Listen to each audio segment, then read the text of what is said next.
Hey friends, what's up? Welcome or welcome back to the channel. Happy New Year! We are officially in 2023, and as promised, I'm going to be telling you all of my 2023 goals that I have that I am hoping that I can achieve. I have quite a few of them, not gonna lie.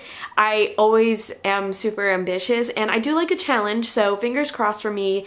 I have my bullet journal right here where I listed down all of my goals. I just did a really simple list and then I broke it down in the ways that I talked about in last week's video. So I'm just gonna go through this list and talk a little bit about each of the items, and hopefully it helps inspire you if you haven't figured out your goals yet, or maybe we share some of the same goals. So the first thing that I have on this list is a carryover goal from last year, which is to go full time with my content creation.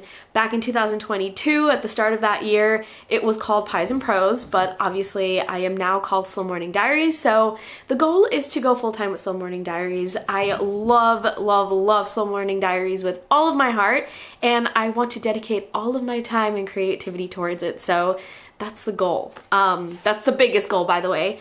The next thing is to start my podcast. Now, this podcast has nothing to do with Slow Morning Diaries. I know that's confusing, but it's going to be a horror-based podcast. It's going to be about horror media, and it's going to have like a talk show kind of vibe, and I'm really excited about doing it. It's 100% a passion project. I'm just doing it because I simply love that genre and I just want to chat with people about it, and it's just going to be a nice little hobby, I think. Maybe it'll grow into something else, but for this year I just want to simply start it, and I'm going to start it probably at the start of September. So we'll see how that goes. Wish me luck. I'll talk more about it once I get into like the more planning stages, but I'm just doing some brainstorming right now.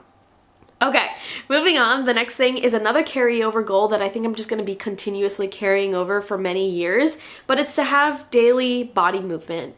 Now, I mentioned this in a last year's video, but I don't want to be really strict in what I mean by body movement. That's why I kept it pretty vague.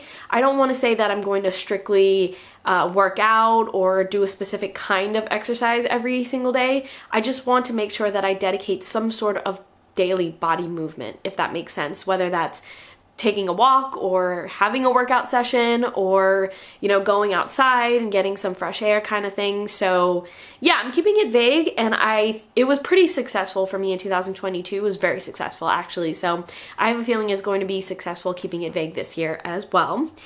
The next thing on my list is to eat more plant-based, whole foods kind of meals and recipes.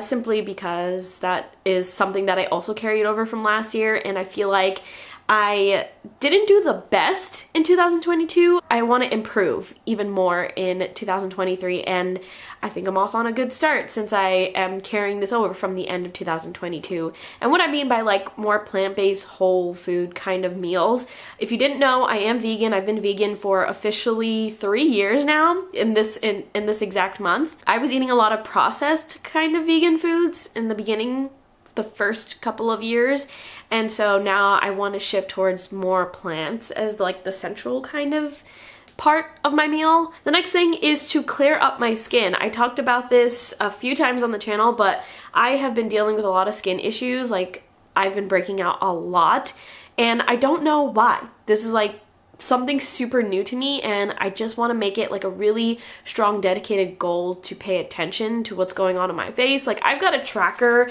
in my bullet journal at this point. I need to know what's going on, and I need to figure out a system that works, that's consistent, and it does improve the quality of my skin. So we're going down that journey. Wish me luck. If you have any tips on that, let me know in the comments. But the next thing, or the next two things, are home focused. So the first of the two is to start the kitchen and bedroom. So these are the two rooms that I didn't really dedicate any time really in 2022. I dedicated my time to different rooms, and so now the focus are those two rooms this year. I just want to add more decor into each of those rooms because it's pretty much a blank slate. I didn't do much, like I said, and I have big ambitions for the kitchen. And financially, I can't do the entire kitchen, so I'm gonna start working on the kitchen, and I've already got ideas for like a breakfast nook and like having like specific kinds of decor and a huge funky mirror and stuff like that. I'll talk more about it later on in the year, but I have a lot of fun goals for the kitchen, and then the bedroom doesn't really have much. It just has like the basics, and so I just want to develop that space a little bit more. And then the next of the two things that are home related is to work on the garden. So this is a carryover goal from last year where I said that I was going to complete the garden in 2022, and then I ended up completing a whole different section of the backyard. So now that I've completed that section in last year, I'm gonna try and complete the garden goal this year, and I think it'll definitely be doable. And once I do finish that goal this year, the backyard will be pretty much complete, give or take a couple of little things here and there, but that is very, very exciting. I am so excited to see how the backyard is going to look like 100% complete. So stay tuned for that as well. The next thing, yeah, I have a couple of more, but the next thing is to put money into my savings each month. This is actually a carryover goal from 2022. I didn't talk about it much, and maybe I should have, because I did not hold myself accountable at all in 2022 with this goal. So I wrote it down this year, and I'm definitely gonna hold myself accountable. I'm trying to put a specific amount of money into my savings every single month, so we'll see how that goes. Again, I put a tracker in my bullet journal so that I can go into my bullet journal and cross off every single month that I do it. So fingers crossed for me on that one. I completely forgot about it last year. Two more things. The next thing is to read one book a month. I think I talked about this in last week's video. It was like my example, and this is an actual goal of mine. I used to be such a big reader. I had a bookstagram. My whole life revolved around books and reading and stuff like that. But then I don't know what happened, or maybe this is actually common if I think about it deeper, but I got into a huge reading slump, or maybe I just got so busy that I think I read only like 2 or maybe 3 books in the entire year of 2022. And I wouldn't say that I'm disappointed. I know that I had a really busy, hectic year, but I would like to read a little bit more. I would like to implement that more into my daily routine. And so it's actually now going to be part of my morning routine where I read at least 10 minutes a day. So hopefully that helps me reach my goal of reading 1 book a month. Wish me luck. If you have any book recommendations, I'm a big horror, mystery, thriller gal, if it wasn't obvious from my goal number 2. So let me know if you have any books that you like that are under those genres.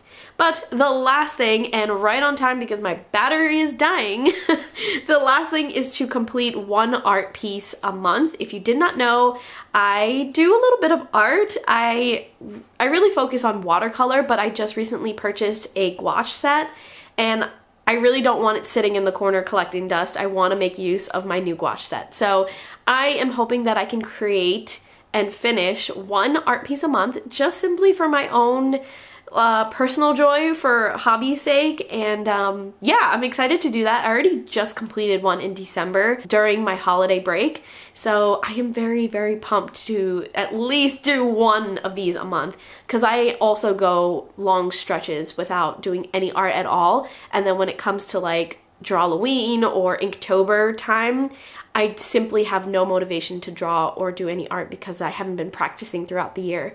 So hopefully I do well with that one as well. As you can tell, the last 2 goals are very like hobby and interest and personal joy kind of vibe, which I feel like is super important to just highlight really quickly there, because not all goals have to be like work related or development related. They can simply be for doing fun things. But that is all. Those are all of my goals. That's exactly 10 goals if you weren't keeping count. But let me know if you have goals at all. If you don't have any goals, that's absolutely fine. You don't have to. You can just simply be listening to my goals because you're interested. But hopefully it inspired you to pick up at least 1 thing to do, at least for like your own personal joy's sake. So let me know in the comments if you have any goals or what you are planning to work on this year, if you have any vacations or any fun things that you're doing in 2023. I would love to know. Chat with me there. But that is all for this week's video.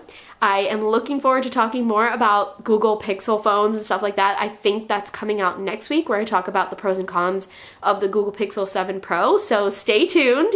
I appreciate you. Best of luck in this new year, and I will talk to you in next week's video.